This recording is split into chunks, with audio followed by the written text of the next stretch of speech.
Shotgun Wedding. You've seen this movie before. As we begin. You have seen this before. This is nothing new. Actually, if you saw this movie, this is a way better version of this film. It's. I was surprised because, okay, let me put it this way. If you've not seen this movie, you're watching this review before you watch this film, just bear with the film for the first 20 minutes. Yes, I know the script. It feels like the actors are actually reading from a script as they speak.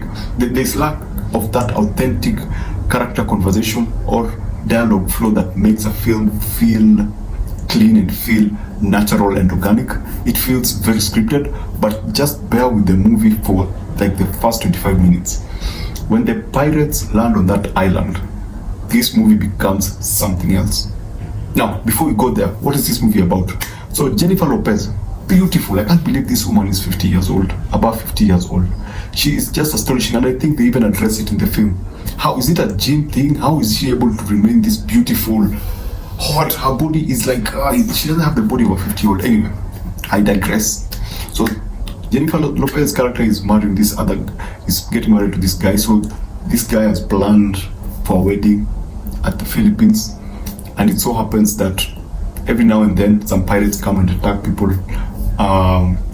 They attack visitors around that particular resort, and they usually steal from the hotel. But this time, they actually attack the people, and it's more of they get them and they want something. I'm not going to spoil it for anyone. So it plays around with the dynamic of two families. Like you have Jennifer Lopez family, the bride family, and the bridegroom's family, and they all have issues. They're all dynamic. There are people with confident issues. There's hate. There is people looking down on other people, but it's really, really, really funny. It's I wouldn't call it like the funniest thing I've ever seen, but it's done in such an interesting way that sometimes when you're listening, some things will just pass you by, but when you think about them, you understand why they're funny. One of my favorite characters in this film is a guy called Larry. Look out for the guy with the camcorder. For me, that was the funniest character because he was that character who lingers around in the background, does something stupid or says something stupid.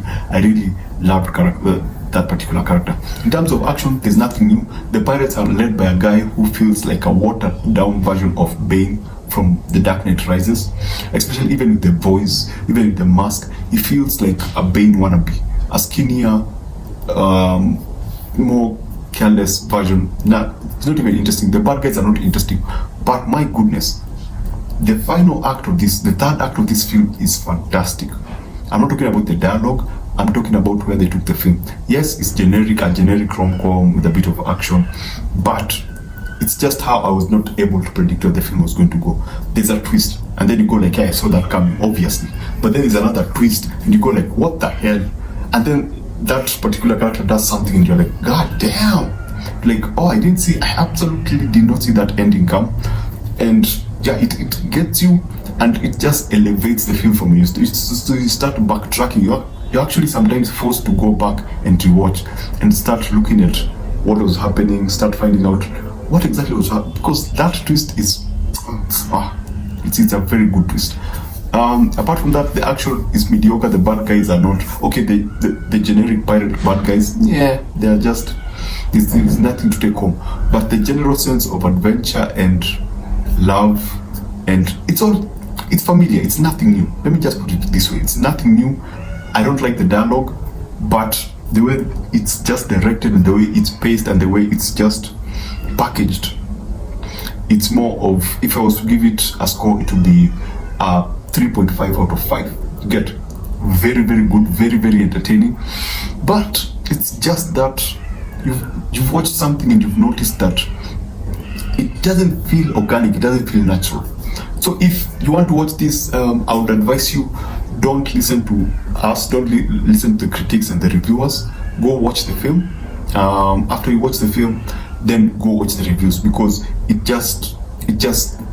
has, let me put it this way, it's not meant to be a cinematic or a film experience. It's an entertaining movie. The entertainment value is a 5 out of 5. Everything else, yeah, it's not cinematic. Yes, there's some beautiful shots, there's some obvious CGI shots, but it's still a very entertaining film. And Jennifer Lopez does her best. You can tell sometimes she's acting. You can tell she reminds me of her Anaconda.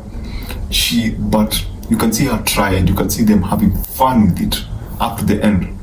So yeah, Gunshot Wedding. It's a good film. It's not a bad film. It's actually a good film. So give it a chance. If you have the time, go watch it. And thanks for watching, and see you on the next one.